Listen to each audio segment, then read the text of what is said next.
কোন গুনাহে আল্লাহ বান্দার দিক থেকে মুখ ফিরিয়ে নেন।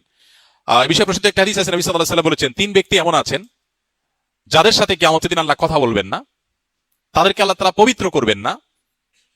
এই মানুষগুলো যাদের থেকে আল্লাহ তাআলা মুখ ফিরিয়ে নেবেন, তাদের সাথে আল্লাহ কথা বলবেন না, তাদেরকে আল্লাহ পবিত্র করবেন না, সেই মানুষগুলোর মধ্যে একজন হলেন ওই পুরুষ, যে পুরুষ টাকনুর নিচে পোশাক পরে। পোশাক পরে বলতে যে পোশাক উপরের দিক থেকে যায় সেটা টাকনুর নিচে পরে, প্যান্ট, পাজামা, চাদর, লুঙ্গি, জুব্বা, জামা, এগুলো।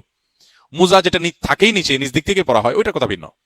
তো এই যে মুসবিল যে ব্যক্তি টাকনুর নিচে প্যান্ট, পাজামা, লুঙ্গি ইত্যাদি পরে, এই ব্যক্তি, তার সাথে আল্লাহ কিয়ামতের দিন কথাও বলবেন না এবং তার দিকে আল্লাহ তাকাবেনও না, তাকে আল্লাহ পবিত্রও করবেন না।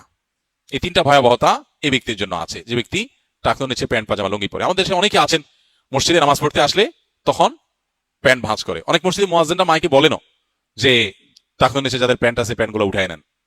নামাজের জন্য এই কথা কেন বলবেন? এই সম্পর্কে একটা জয়ীফ হাদিস আছে যে মুসবিল ইজারে নামাজ কবুল হয় না।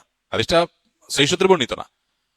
বিশুদ্ধ হাদিসগুলো সবগুলো হলো কমন এবং জেনারেল, সব সময়ের জন্য এটা প্রযোজ্য যে পুরুষ মানুষ টাকনুর নিচে পোশাক পরবে না। এখন বৈজ্ঞানিক গবেষণা বলছে যে এটা পুরুষের জন্য ক্ষতিকর।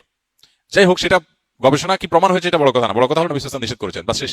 অতএব এই ব্যক্তি, যে ব্যক্তি টাকনুর নিচে প্যান্ট, পাজামা, লুঙ্গি, জুব্বা ইত্যাদি পরে, এই ব্যক্তি থেকে আল্লাহ কিয়ামতের মুখ ফিরিয়ে নেবেন। খুবই ভয়াবহ কথা। 2 নম্বর হলেন ওই ব্যক্তি, যে ব্যক্তি কাউকে দান করে খোঁটা দেয়, অথবা যাকে দান করেছেন তাকে নানার কথা দিয়ে কষ্ট দেয়। দান করেছেন, আল্লাহর কাছে আশা করবেন এর বিনিময়, যাকে দান করেছেন তার সাথে আপনার কোনো আলাপ থাকবে না। দান করে খোঁটা দিলেন, কষ্ট দিলেন, খোঁচা মেরে কথা বললেন, এগুলো বললে আপনি আল্লাহ তাআলার দৃষ্টি থেকে সরে যাবেন কিয়ামতের ময়দানে। নাম্বার 3, ওই ব্যবসায়ী, যেই ব্যবসায়ী তার পণ্য বিক্রি করতে গিয়ে মিথ্যা শপথ করে।